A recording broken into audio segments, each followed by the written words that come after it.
Me mateys, you know what be the fiercest pirates of them all? Well, a mum that's angry. So let's talk about pirate queens, shall we? Arr. Welcome back everybody to Pirate Winter, the series of videos about pirate books that I'm making as long as I still don't have all my teeth back. And today we'll be talking about The Adventures of Amina Al-Sirafi by Shannon Chakraborty from 2023. We'll do the usual thing. I'll give you a quick synopsis, and then we'll talk about what the book says in the larger context of pirate fiction and whatever else I can come up with. And before we move on, because this is Pirate Winter, I want to give a shout out and cheers to another of my wonderful crew members, and in this case it is Kadia. This one is for you. Thanks for being a supporter on Patreon, and cheers. If you want to get a personal cheers, well, join the Patreon or join the channel, and you will get one from time to time when I remember to do so. Thank you very much. And now let's talk about the book. Alright, so The Adventures of Amina Al-Sirafi from 2023 is the first book in an upcoming series, I assume, or at least it leaves that open as a possibility, about Amina Al-Sirafi, a pirate in the Indian Ocean in the, well, Middle Ages. And so we move far away from our previous focus on the pirates of the Caribbean, of the golden age of piracy, to a different place and time where, of course, there were a lot of pirates. Amina has been a pirate and a smuggler before, but has retired, and then is forced to return to her piratey ways and, well, find a kidnapped or lost girl, and the girl's mother threatens Amina's family, so she has very little choice but to seek out her old companions and go to the high seas again to, well, find adventures, save the world, and save a child. And that's just the beginning.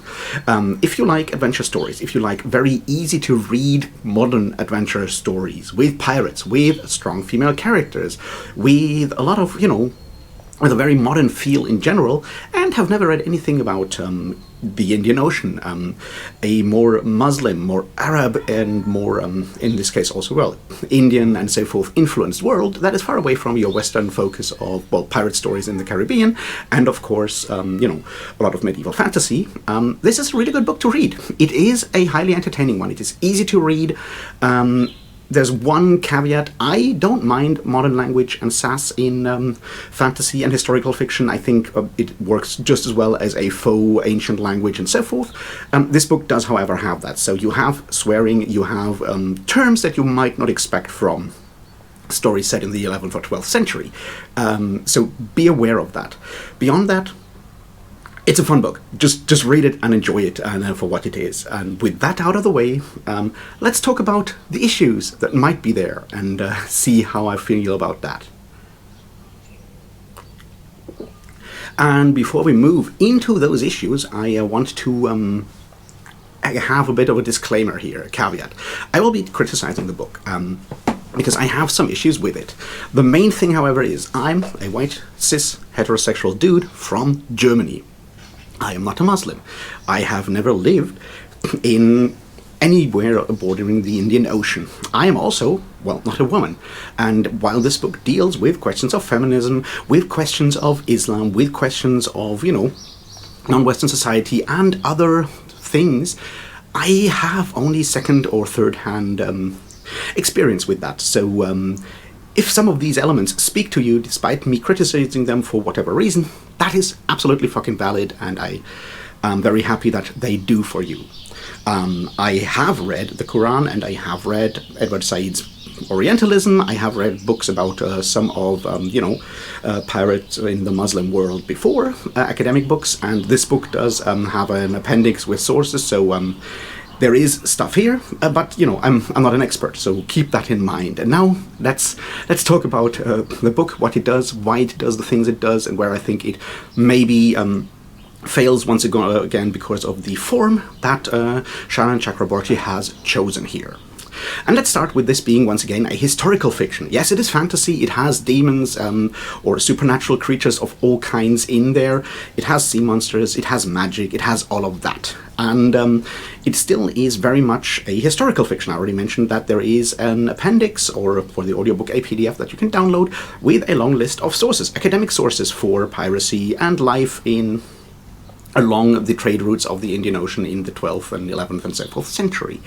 And there's something that is important here, which means, once again, as I said with On Stranger Tides, citing sources, referencing things that maybe some of the readers may know, is used to give a certain level or lend a certain level of authority to the narrative, because clearly the author knows what they're talking about when it comes to that world. And that's a good thing. Once again, I've looked over the list, and it sounds like a really good research list for, as far as I can tell, as someone who, while being a bit of a historian from time to time, has not focused on that specific area. It does, once again, however, lead to the questions like that a lot of this, and Shannon Chakraborty does acknowledge that in her afterword as well, that research changes over time, things may have changed in how we see things. But once again, as I said with On Stranger Tides, pirate stories and pirate narratives change over times as well in academia, when the 80s were dominated by the idea of pirates as an anti-imperial force, as rebels against all kinds of empires, and that influenced how the On Stranger Tides portrayed pirates in the Caribbean. Since then, with the sort of rise in prominence in the larger historical history community, the rise of global history, and a shift of focus away from mostly Western and Anglo-American focused history, the Indian Ocean has come into focus, and setting stories in those areas in general has become also very popular more popular in fiction writing. So once again, having the Adventures of Amina Al-Sirafi set in that area and dealing with a strong female pirate is partly, where pirate discourse and history discourse and media discourse are at the moment, or were a couple of years ago, and possibly are already moving on. But things take time to trickle from the bleeding edge of academic discourse all the way to the broader mainstream publishing world. So that's where we are, and that's a good thing in general, because it broadens our horizons, our understandings, and so forth. And that's just the opening part that I wanted to talk about when we talk about history and where to situate this. On the other hand, I've already we spoke about that when we talked about The Pirates, mostly by George MacDonald Fraser, and also a bit about On Stranger Tides. Pirate images have always been mediated. They have always come through film, pulp stories, and so forth, but mostly film. And The Pirates from 1983 is sort of a bit of a capstone, deconstruction, subversion, and so forth, and possibly love letter to the film pirate, the screen pirate of the 1940s, 50s, 60s, the big Hollywood, golden age of Hollywood, Sandal movies, and so forth. Since then, there has been a bit of a gap in pirate movies until, of course, the early 2000s and the rise of the Pirates of the Caribbean franchise. And this has clearly had an impact on how we see pirates on the screen now. They are more modern. They're maybe less brutally gendered than they were in the 1950s. We have Elizabeth Swann as a character in Pirates of the Caribbean as a more and more active woman on a ship, far away from being the most badass pirate that ever lived or anything, but we see women getting a more active role in pirate fiction in that regard. This will come back later, don't worry.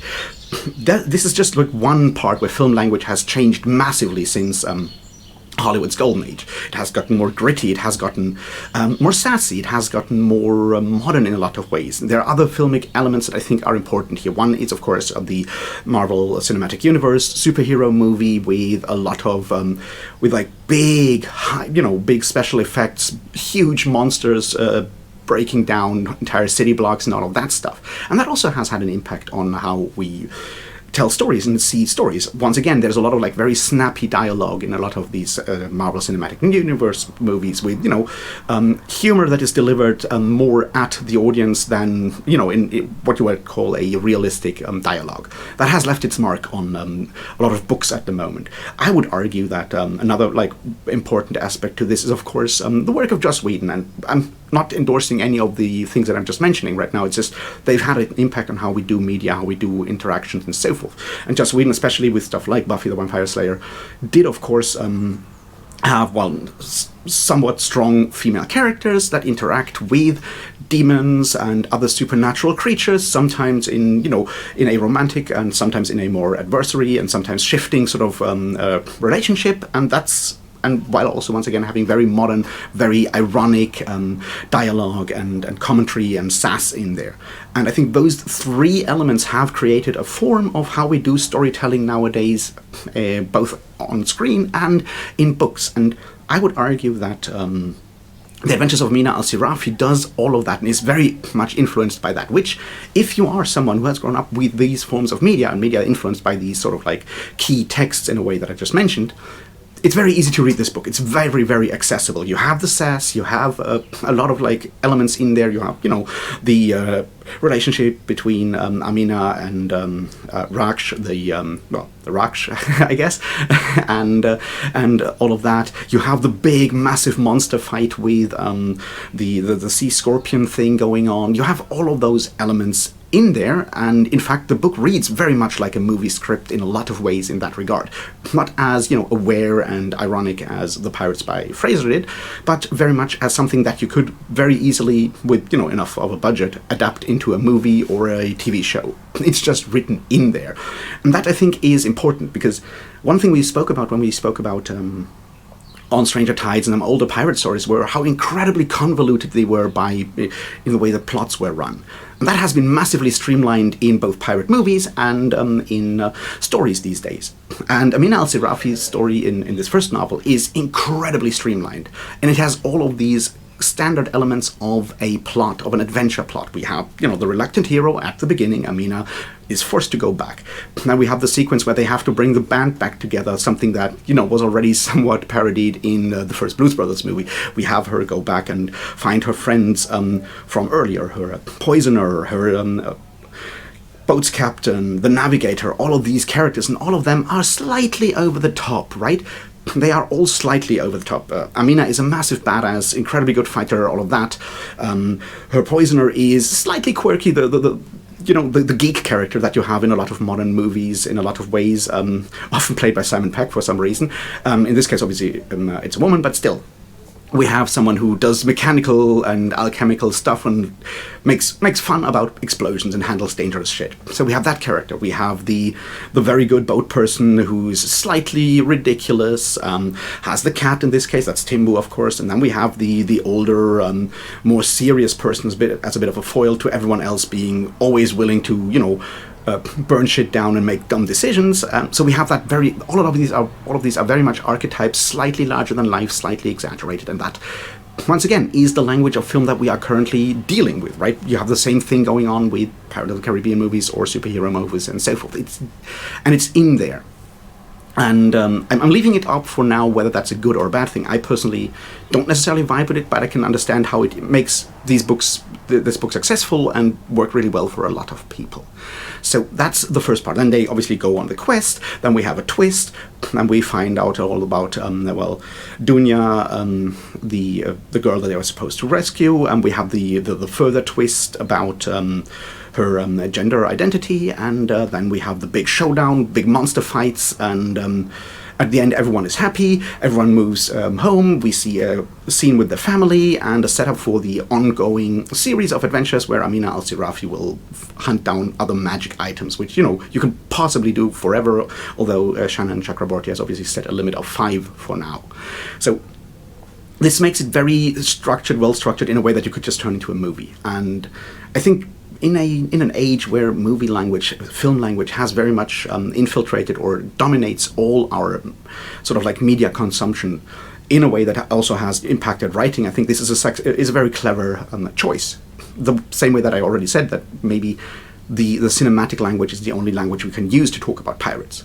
It does, however, of course, come with some trade-offs, and partly they are built into the cinematic language, partly they are built into the current cinematic language, and so forth. And I want to address those now. This is where things get critical. Up until now, I think I've been mostly positive, and I enjoyed reading the book. So let's talk about, I think, why I'm not 100% happy with the book, and it kind of feels hollow in some way or form.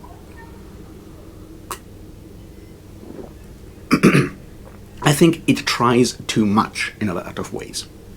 See, we have all of these characters, and they are clearly meant to be heroes. They're all slightly quirky, which in a world where we finally, or at least in 2020 still, had the hope that we could, explore our different identities, having a multicultural cast is really cool, right? You have Amina Al-Sirafi as a mother and a slightly older woman, something I find really, really good. Like, this is something we need in this kind of fiction. That's really cool.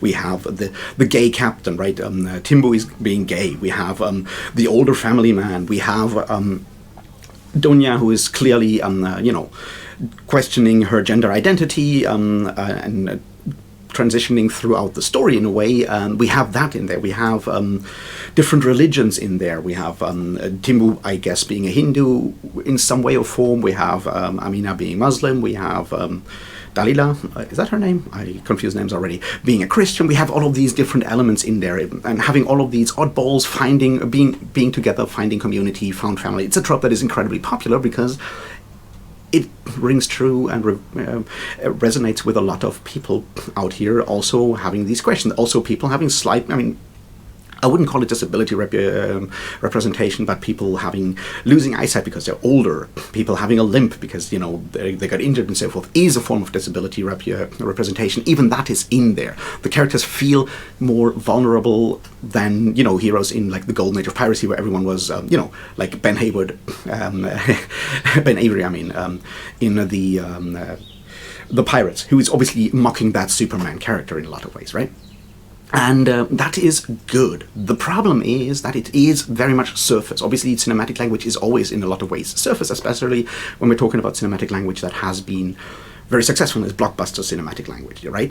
And that leads to a problem, because when you do a historical fiction, right, or set something in a historical setting, there's a lot of things that don't necessarily hold up to our contemporary, or at least the things we believe were right until, the last couple of elections, right, that don't necessarily hold up to that. And if you set something in 12th century, the 12th century sea lanes around the Indian Ocean, you encounter stuff like that. You encounter, attitudes towards, say, slavery, towards gender and so forth that are difficult to swallow. Now, don't get me wrong. I think it is very much possible and very good to write historical fictions grappling with questions of this nature. Writing a feminist historical fiction is very much possible. Doing so is not necessarily always difficult. It's not necessarily easy, but it is possible. You can read some of St. Nicholas Griffith's Hild and Meanwood, for example, to see how that is very much possible while staying very much in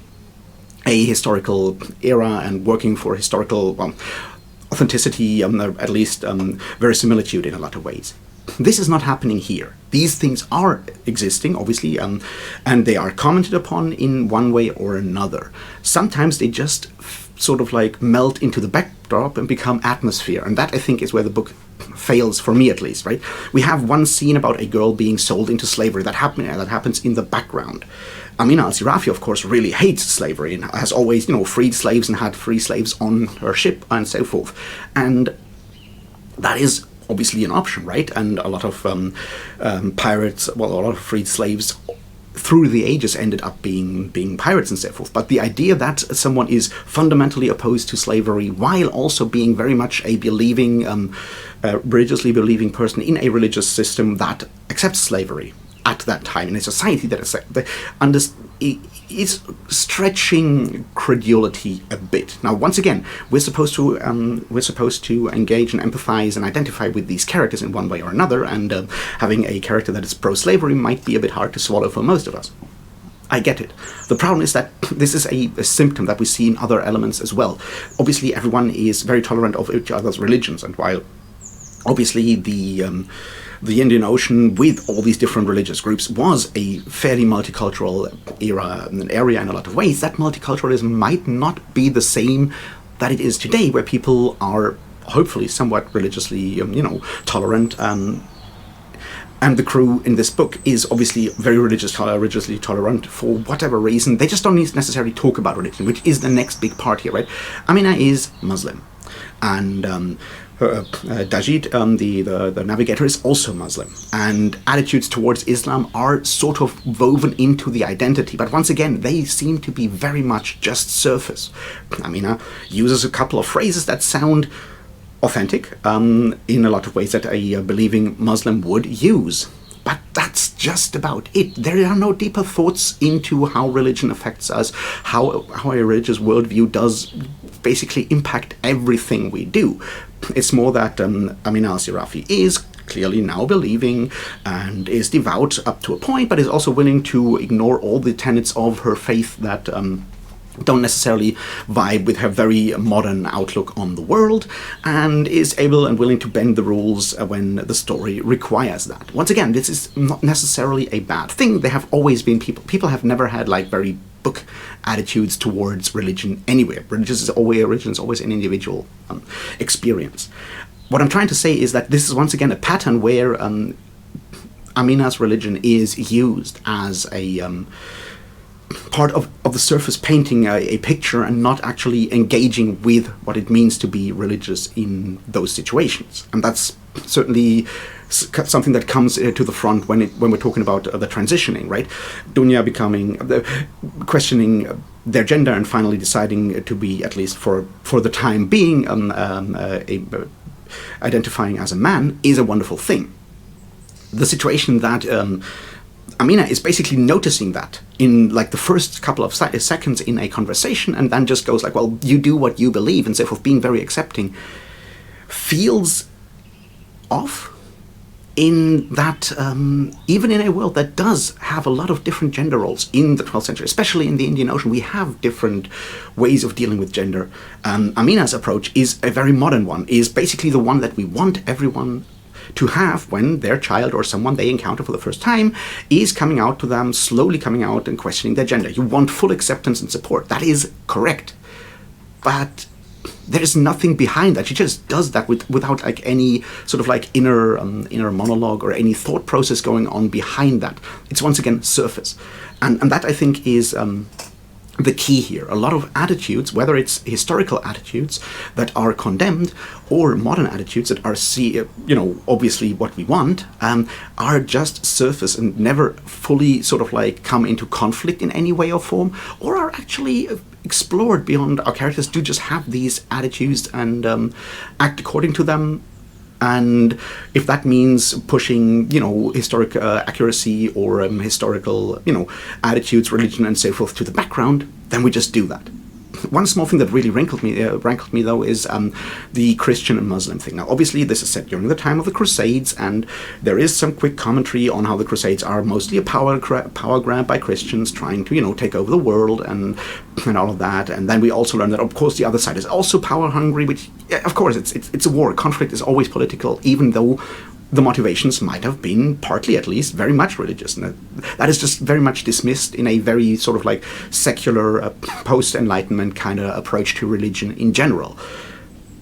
However, there are two instances in this book where villages of one religious group are destroyed by other people. And in both situations, those are Christians. That's, of course, on the island, where you can argue that, yes, it's done by Falco being, technically a Frank, although clearly an atheist or whatever you want to call him. And it's, of course, in Dalila's background, her past being, once again, in a Christian village, being attacked by Muslims. And that's just like bad press in a book where you are trying to show cool Muslim characters, having Christians be the only victims portrayed of religious violence, directly beyond just like, look, Crusades bad, but there you do like the both sides thing of like everyone is basically just doing politics there, and religion doesn't really matter that much. And then you go like, well, here are clearly two situations where Christians are slaughtered. That's, I suspect it's not, deliberate or a conscious decision on Shannon Chakraborty's part. But it rings hollow. It once again kind of takes away the honesty or the sincerity of trying to portray leaving a Western sort of like standpoint behind and actually getting into that perspective. That's sort of like where the Orientalism kind of comes in. We have a very positive depiction of the Orient, where everything that is kind of bad is sort of pushed to the background and our characters clearly disapprove, but it remains very surface level. And that's the same thing I feel with the feminism, with the question, being, very open to queer identities and so forth. It all remains on the surface. It is, yes, we get like sides where, of course, men are constantly ogling women, and that's bad, and we kind of know that men are bad like that, but it's so sort of like pop feminist platitudes that never actually, go any deeper. It's clearly in men's nature to look at boobs. It's not, a societal issue. It's not, patriarchy being perpetuated or anything of the sort. It does not engage with that. Now, here's why I want to kind of be a bit more nice again and tie this all back together. I am probably expecting too much from this book. And that is something that I obviously wrangle with a lot. This book has clearly had a positive effect on a lot of people. A lot of people find themselves seen in these worlds, whether it is people who are Muslim and different in a lot of ways. Having some Muslim representation in fantasy is already a good thing. Having queer representation in a Muslim context is an amazing thing. Having all of these things in here is brilliant, and if it works for a lot of people, that's great. My point, however, is that by choosing modern film language, which is still a very much Western capitalist-driven film language, Hollywood language, it makes it very difficult to engage, to lose that Western standpoint fully, and that does taint the way we deal, or Shannon Chakraborty is able to deal with all these themes that she clearly wants to tackle and deal with. And that's something we've encountered throughout the entire series, that the choices we make, what kind of format to use, what kind of lens to use, whether it's film language, whether it's history or historiography, they impact the way we are able to tell a specific story. And the closer we adhere to specific formulas, to specific forms, the harder it gets to be nuanced in that. However, it makes your story more accessible. So where does that leave me? I think if the book speaks to you, it's a brilliant thing. If the story, if basically a blockbuster story works for you, that's a brilliant thing. But maybe it doesn't work for me because I was expecting more, I was hoping for more, and then I still get a very sort of like surface level pop approach to a lot of deep themes that are sort of waved at and then ignored. That's probably a me problem, but I thought it would be interesting to explain that. So yeah, these are my thoughts on The Adventures of Amina Al-Sirafi. I don't know if I'll read the second book. I did enjoy it up to a point. I just never felt fully satisfied. If you have read the book, let me know what you think about it in the comments. I don't know, like, subscribe, share, join the Patreon if you want to cheers and shout out, join the channel if you'd rather do that. Do all of these things, but mostly let me know what you thought about The Adventures of Amina Al-Sirafi. And yeah, I'll talk to you about something else very soon. And until then, well, cheers.